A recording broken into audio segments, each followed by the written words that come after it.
Hello दोस्तों, नमस्कार। स्वागत है आपका द ओल्ड स्ट्रीट में। आज मैं आपको सुनाने वाली हूँ शतरंज के खिलाड़ी कहानी, जो कि मुंशी प्रेमचंद जी ने लिखी है। कहानी आज सुनाऊंगी पर एक अलग अंदाज में, तो जुड़े रहिएगा द ओल्ड स्ट्रीट से। वाजिद अली शाह का समय था। लखनऊ विलासिता के रंग में डूबा हुआ था। छोटे बड़े अमीर गरीब सभी विलासिता के में डूबे हुए थे। कोई नृत्य और गान का मजलिस सजाता था तो कोई अफीम की पीनक के ही मज़े लेता था।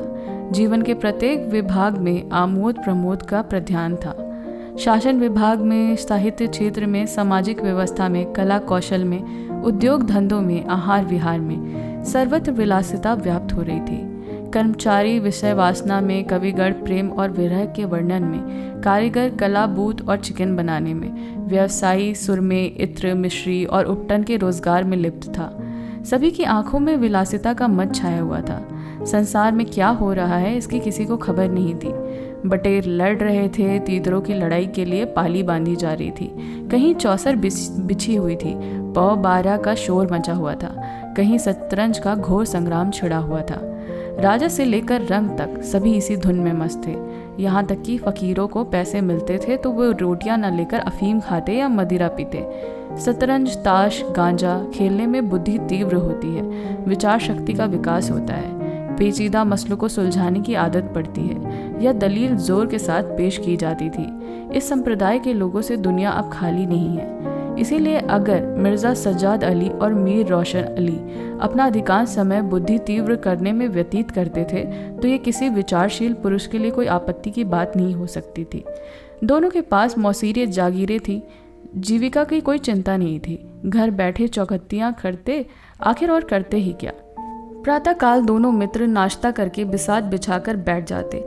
मुहरे सज जाती और लड़ाई के दाव पेच छेड़े जाने लगते। फिर खबर नहीं होती कब दोपहर हुई, कब तीसरा पहर और कब शाम। घर के भीतर से बार बार बुलावा आता था, खाना तैयार है। यहाँ से जवाब मिलता, चलो आते हैं, दफ्तर खान बिछाओ। यहाँ तक कि बावर्ची विवश होकर कमरे में ही खाना रख जाता था और दोनों मित्र दोनों काम साथ साथ किया करते। मिर्ज़ा सज्जाद अली के घर में कोई बड़ा बूढ़ा ना था, इसीलिए उन्हीं के दीवान खाने में बाजियां होती थी। मगर यह बात नहीं थी कि मिर्ज़ा के घर में और लोग उसके व्यवहार से खुश हों। घरवाली का तो पूर्ण यह कहना था कि मोहल्ले वाले, घर के नौकर चाकर तक नृत्य दोषपूर्ण टिप्पणियां किया करते थे। बड़ा ही मनहूस खेल है, घर को तबाह करके ही छोड़ता है। खुदा न करे किसी को इसकी चाट लगे। आदमी दीन दुनिया से किसी के काम से नहीं रहता, न घर का न घाट का। बुरा रोग है। यहाँ तक कि मिर्ज़ा की बेगम को इतना द्वेष था कि अवसर खोज खोज कर पति से लड़ती थी, पर उन्हें इसका अवसर बड़ा मुश्किल से मिलता था। वह सोचती रहती थी, तब तक उधर बाजी बिछ जाती थी और रात को जब सो जाती थी तब वहाँ मिर्ज़ा भीतर आते थे। हाँ, नौकरों पर वह अपना गुस्सा उतारती रहती थी। क्या पान मांगे हैं? कह दो आकर ले जाएं। खाने की भी फुर्सत नहीं है। ले जाकर खाना सिर पर पटक दो, चाहे खाएं चाहे कुत्ते को खिलाएं। पर रूबरू कुछ नहीं कह सकती थी। उनको अपने पति से उतना ही मलाल नहीं था जितना मीर साहब से। उन्होंने उनका मीर बिगाड़ू नाम रख छोड़ा था। शायद मिर्ज़ा अपनी सफाई देने के लिए सारा इल्ज़ाम मीर पर ही थोप देते थे। एक दिन बेगम साहिबा के सर में बड़ा तेज़ी से दर्द होने लगा। उन्होंने अपनी दासी से कहा, जाकर मिर्ज़ा साहब को बुला लाओ, किसी हकीम के यहाँ से दवा लाएं, दौड़कर जल्दी जाओ। दासी गई तो मिर्ज़ा ने कहा, हाँ चल अभी आते हैं। बेगम साहब का मिजाज गर्म था। इसकी ताब कहाँ थी कि उनके सर में दर्द हो और पति शतरंज का खेल खेलता रहे। चेहरा सुर्ख हो गया। दासी से जाकर कहो अभी चलिए, वरना आप ही हकीम के यहाँ चली जाएंगी। मिर्जा जी बड़ी दिलचस्प बाजी खेल रहे थे। 2 ही किश्तों में मीर साहब की मात हुई जाती थी। झुंझला कर बोले, क्या ऐसा दम लबों पर है, जरा भी सब्र नहीं होता। मीर, अरे तो जाकर सुनी आइए ना, औरतें नाजुक मजाक की होती हैं। मिर्जा, जी हाँ, चला क्यों ना जाऊं, 2 किस्तों में आपकी मात होती है। मीर जनाब, इस भरोसे में ना रहिएगा। वह चाल सोचिए कि आपके मोहरे धरे रहें और मात हो जाए। पर चाहिए सुनाइए, क्यों खामखा उनका दिल दुखाइएगा। मिर्जा, इसी बात पर मात ही करके चाहूँगा अब। मीर, मैं खेलूंगा ही नहीं, आप जाकर सुनाइए। अरे यार, जाना पड़ेगा हकीम के यहाँ। सिर दर्द खाक नहीं है, मुझे परेशान करने का एक बहाना है बस। कुछ भी हो, उनकी खातिर तो करना ही पड़ेगी। अच्छा, एक चाल और चल लूं? हरगिज नहीं। जब तक आप सुन ना आवेंगे मैं मोहरे में हाथ भी ना लगाऊंगा। मिर्ज़ा साहब मजबूर होकर अंदर गए तो बेगम साहब ने त्योरियां बदल कर कहा, तुम्हें निगोड़ी शतरंज इतनी प्यारी है कि चाहे कोई मर ही जाए उसे उठाने का नाम नहीं लेते। नौज कोई तुम जैसा आदमी हो। अरे क्या कहूँ, मीर साहब मानते ही ना थे। बड़ी मुश्किल से पीछा छुड़ाकर आया हूँ। क्या जैसे वो खुद निकट्ठू हैं वैसे ही सबको समझते हैं? उनके भी बाल बच्चे हैं या सबका सफाया ही कर डाला है? बड़ा लती आदमी है, जब आ जाता है तब मजबूर होकर मुझे भी खेलना पड़ता है। दुत्कार क्यों नहीं देते? बराबर के आदमी हैं, उम्र में दर्जे में मुझसे 2 अंगुल ऊंचे, मुलाहिजा करना पड़ता है। तो क्या मैं ही दुत्कार देती हूँ? नाराज हो जाएंगे, हो जाए, कौन किसी की रोटियां चला देते हैं। रानी रूठेगी, अपना सुलग लगेगी, हीरिया बाहर से शतरंज उठा ले। मीर साहब से कहना मियाँ अब नहीं खेलेंगे, अपनी तशरीफ ले जाएं। हाँ हाँ, कहीं ऐसा गजब भी ना करना। जलील करना चाहती हो क्या? ठहर हरिया, कहाँ जाती है? जाने क्यों नहीं देते? मेरे ही खून पिए, जो उसे रोके। अच्छा, उसे रोको, मुझे रोको तो जानूं। यह कहकर बेगम साहिबा झुंझलाती हुई दीवान खाने की तरफ चली। मिर्जा बेचारे का रंग उड़ गया, बीवी की मिन्नतें करने लगे। खुदा के लिए तुम्हें हजरत हुसैन की कसम है, मेरी ही मैयत दिखे जो उधर जाए। लेकिन बेगम ने एक नहीं मानी। दीवान खाने के द्वार तक चली गई, पर एकाएक पर पुरुष के सामने जाते हुए पांव बंद गए। भीतर जाका संयोग से कमरा खाली था। मीर साहब ने 2 मोहरे इधर उधर कर दिए थे और अपनी सफाई बताने के लिए बाहर टहल रहे थे। फिर क्या था? बेगम ने अंदर पहुंचकर बाजी उलट दी। मोहरे कुछ तख्त के नीचे फेंक दिए, कुछ बाहर के किवाड़ के अंदर बंद करके कुंडी लगा दी। मीर साहब दरवाजे पर तो थे ही, मोहरे बंद करके फेंके जाते दिखे। चूड़ियों की झनक कान में पड़ी। फिर दरवाज़ा बंद हुआ तो समझ गए कि बेगम बिगड़ गई हैं, घर की राह ले ली। मिर्जा ने कहा, तुमने गजब किया। अब मीर इधर आए तो खड़े खड़े निकलवा दूंगी। इसकी लौ खुदा से लगाने वाली हो जाते। आप तो शतरंज खेलें और मैं इनके चूल्हे चक्की में की फिक्र में सर खपाऊं। बोलो जाते हो हकीम के यहाँ कि अब तामुल है। मिर्जा घर से निकले तो हकीम के घर जाने के बदले मीर साहब के घर जा पहुंचे और सारा वृत्तांत कहा। मीर साहब बोले, मैंने तो जब मोहरे बाहर आते देखे तभी ताड़ गया, फौरन भागा। बड़ी गुस्सेवर मालूम होती हैं, मगर आपने उन्हें यूं सिर पर चढ़ा रखा है, यह मुनासिब नहीं। उन्हें इससे क्या मतलब कि आप बाहर क्या करते हैं? घर का इंतजाम करना उनका काम है, दूसरी बातों से उन्हें क्या सरोकार। खैर यह तो बताइए, अब कहाँ जमाव होगा? इसका क्या गम, इतना बड़ा घर पड़ा हुआ है, बस यहीं जमे। लेकिन बेगम साहिबा को कैसे मनाऊंगा? घर पर बैठा रहता था तब तो इतना बिगड़ती थी, यहाँ बैठक होगी तो शायद जिंदा ना छोड़ेंगी। अजी बकरी भी दीजिए, 2-4 रोज में अपने आप ही ठीक हो जाएंगी। हाँ, आप इतना कीजिए कि आज से जरा तन जाइए। मीर साहब की बेगम किसी अज्ञात कारण से उनके घर से दूर रहना ही उपयुक्त समझती थी, इसीलिए वह उनके शतरंज प्रेम की कभी आलोचना नहीं करती, बल्कि कभी कभी मीर साहब को देर हो ही जाती तो याद दिला देती। इन कारणों से मीर साहब का भ्रम हो गया था कि मेरी स्त्री बहुत ही विनयशील और गंभीर है। लेकिन जब दीवान खाने में बिसात बिछने लगी और मीर साहब दिन भर घर में रहने लगे तो फिर उन्हें बड़ा कष्ट होने लगा। उनकी स्वाधीनता में बाधा पड़ गई। दिन भर दरवाजे पर झांकने को तरस जाती। उधर नौकरों में कानाफूसी होने लगी। अब तक दिन भर पड़े पड़े मक्खियां मारा करते थे। घर में चाहे कोई आए चाहे कोई जाए, लेकिन कुछ मतलब नहीं था। 8 पहर की धौस हो गई। कभी पान लाने की हुक्म होती, कभी मिठाई लाने की, और हुक्का तो किसी प्रेमी के हृदय की भांति नित्य जलता ही रहता था। वे बेगम साहब से जा जाकर कहते, अरे हुजूर मियाँ की शतरंज तो हमारे जी का जंजाल हो गई है। दिन भर दौड़ते दौड़ते पैरों में छाले पड़ गए हैं। यह भी कोई खेल है कि सुबह को बैठे तो शाम ही कर दी। घड़ी आधा घड़ी दिल बहलाव के लिए खेल लेना बहुत है। खैर हमें तो कोई शिकायत नहीं। हुजूर के गुलाम हैं तो जो हुक्म होगा बजा ही लावेंगे। मगर यह खेल मनहूस है, इसको खेलने वाला कभी भी पनपता नहीं। घर पर कोई ना कोई आफत जरूर आती है। यहाँ तक कि एक के पीछे मोहल्ले के मोहल्ले तबाह हो जाते देखे गए हैं। सारे मोहल्ले में यही चर्चा होती रहती है, हुजूर का नमक खाते हैं। अपने आका की बुराई सुन सुनकर रंज होता है, मगर क्या करें साहब। इस पर बेगम साहिबा कहती हैं, मैं तो खुद इनको पसंद नहीं करती, पर वह किसी की सुनते हैं। क्या किया जाए। मोहल्ले में भी 2-4 पुराने ज़माने के लोग थे। वे आपस में भांति भांति के अमंगल की कल्पनाएं करने लगे। अब खैरियत नहीं है, अब हमारे रईसों का ये हाल है तो मुल्क का खुदा ही हाफिज। यह बादशाह शतरंजों के हाथों से तबाह होगी, आसार बुरे हैं। राज्य में हाहाकार मचा हुआ था, प्रजा दिन दहाड़े लूटी जाती थी, कोई फरियादी सुनने वाला ही नहीं था। देहातों की सारी दौलत लखनऊ में खींची चली आती थी और वह वैश्याओं में, भांडों में और विलासिता के अन्य अंगों की पूर्ति में उड़ जाती। अंग्रेज कंपनियों का ऋण दिन दिन बढ़ता जाता था, कमली दिन दिन भीग कर भारी होती जाती थी। देश में सुव्यवस्था न होने के कारण वार्षिक में भी वसूली नहीं होती थी। रेडिडेंट बार बार चेतावनी देता, पर यहाँ लोग विलासिता के नशे में चूर थे, किसी के कान में कोई जू नहीं रेंगती। खैर, मीर साहब के दीवान खाने में शतरंज होते महीनों गुजर गए। नए नए नक्शे हाल किए जाते, नए नए बनाए जाते, नित्य नई ब्यूही रचाई जाती। कभी कभी खेलते खेलते झौड़ हो जाती थी, तू मैं तक की नौबत आ जाती, पर शीघ्र ही दोनों में फिर से मेल हो जाता।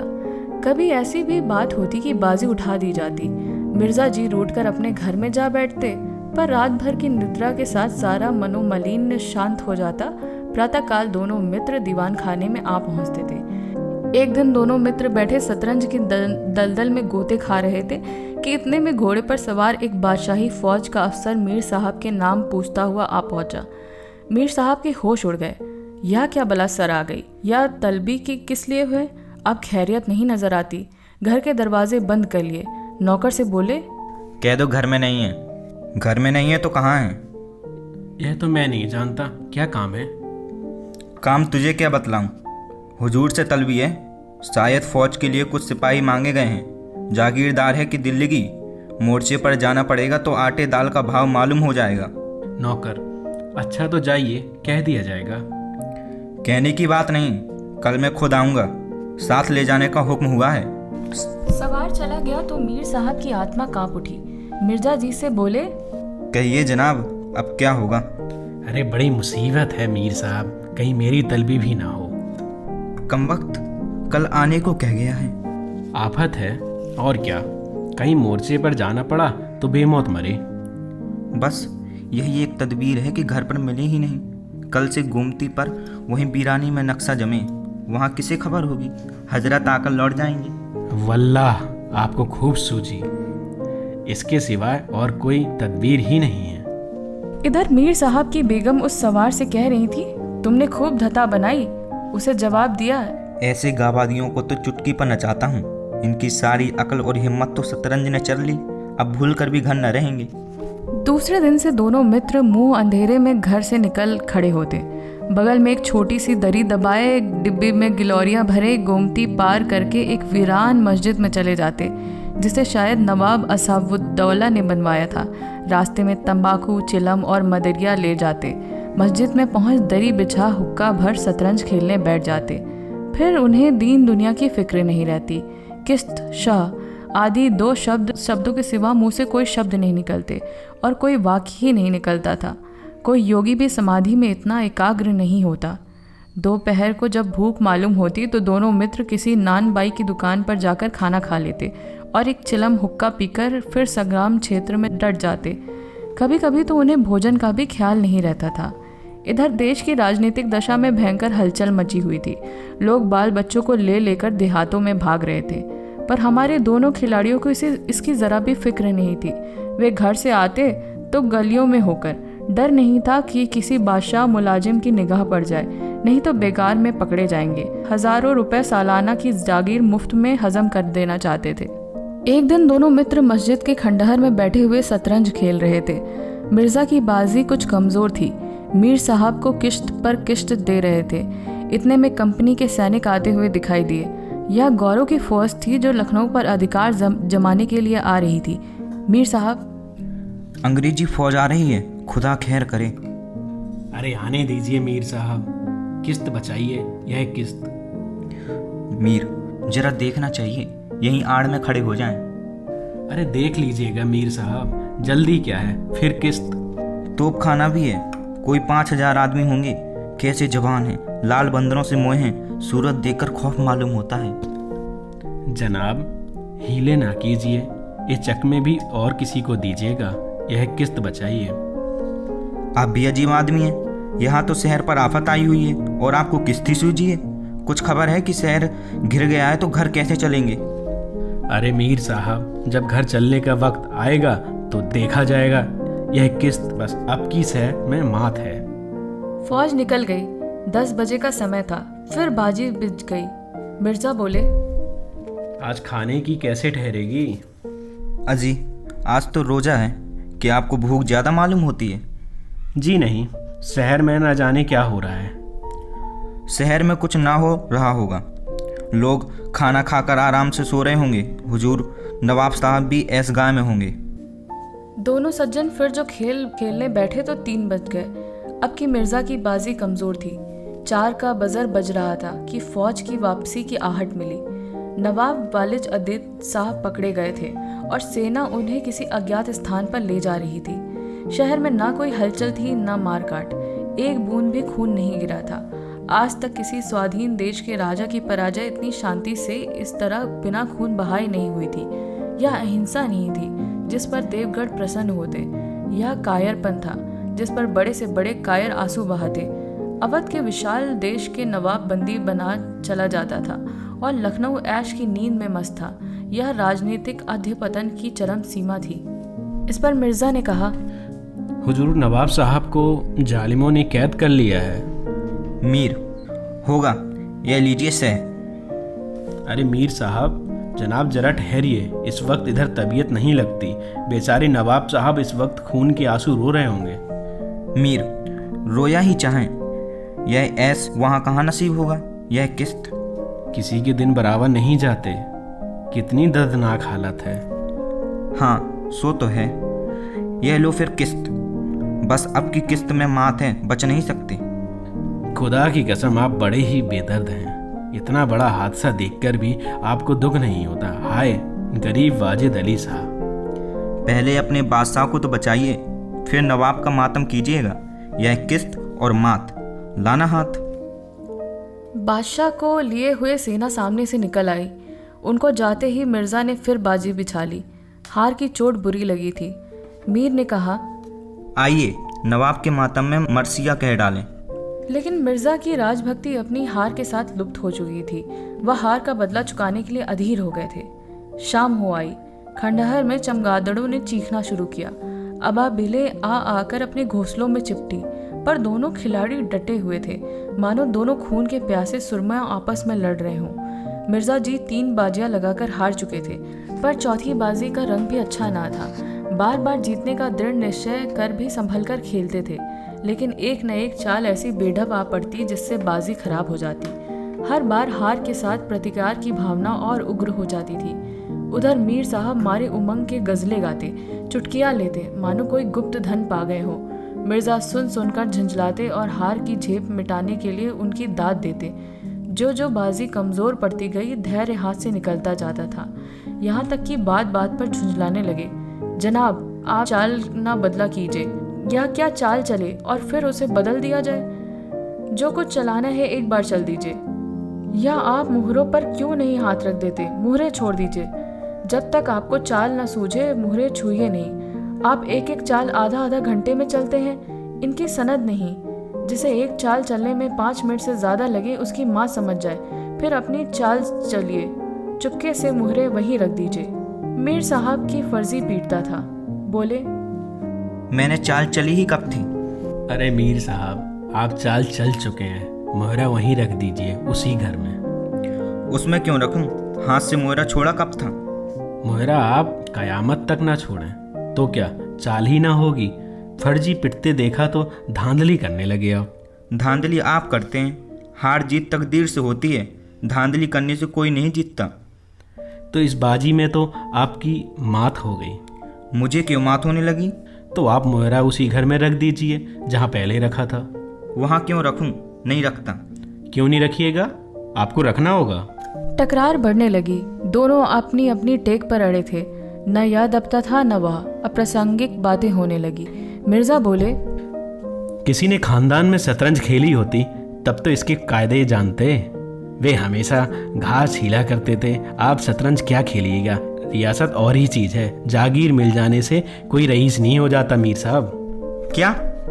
घास आपके अब्बा जान छीलते होंगे, यहाँ तो पीढ़ियों से शतरंज खेलते चले आते हैं। अजी जाइए, गाजी उद्दीन हैदर के यहाँ बावर्ची का काम करते करते उम्र गुजर गई। आज रईस बनने चले, रईस बनना कुछ दिल लगी नहीं है। क्यों अपने बुजुर्गों के मुंह पर कालीख लगाते हो? बे बावर्ची का काम करते होंगे, यहाँ तो बादशाह के दस्तरख्वान पर खाना खाते चले आए हैं। अरे चल चरकटे, बहुत बढ़कर बातें ना कर। जवान संभालिए वरना बुरा होगा। मैं ऐसी बातें सुनने का आदी नहीं।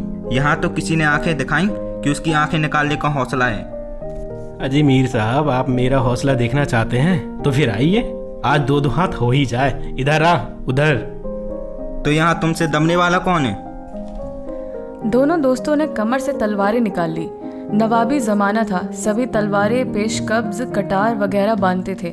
दोनों विलासी थे पर कायर नहीं थे। उनमें राजनीतिक भावों का अधपतन हो गया था। बादशाह के लिए क्यों मरे, पर व्यक्तिगत वीरता का भाव नहीं था। दोनों ने पैतरे बदले, तलवारें चमकी, छपाछप की आवाजें आई। दोनों जख्मी होकर गिरे। दोनों ने वहीं तड़प तड़प कर जाने दी। अपने बादशाह के लिए उनकी आंखों से एक बूंद आंसू नहीं निकला। उन्होंने शतरंज की वजीर की रक्षा के लिए प्राण दे दिए। अंधेरा हो चला था, बाजी बिछी हुई थी। दोनों बादशाह अपने अपने सिंहासन पर बैठे मानो इन वीरों की मृत्यु पर रो रहे थे। चारों तरफ सन्नाटा छाया हुआ था। खंडहर की टूटी हुई मेहराबें, गिरी हुई दीवारें और धूल धूल सरित मीनारें इन लाशों को देखती और सिर धुनती थी।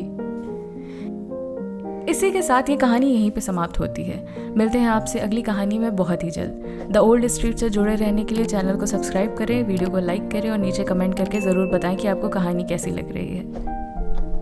और जाते जाते मिर्ज़ा और मीर की तरफ से आदाब स्वीकार करते जाइए। ठीक है मीर साहब, चलते हैं फिर। आदाब मिर्जा साहब।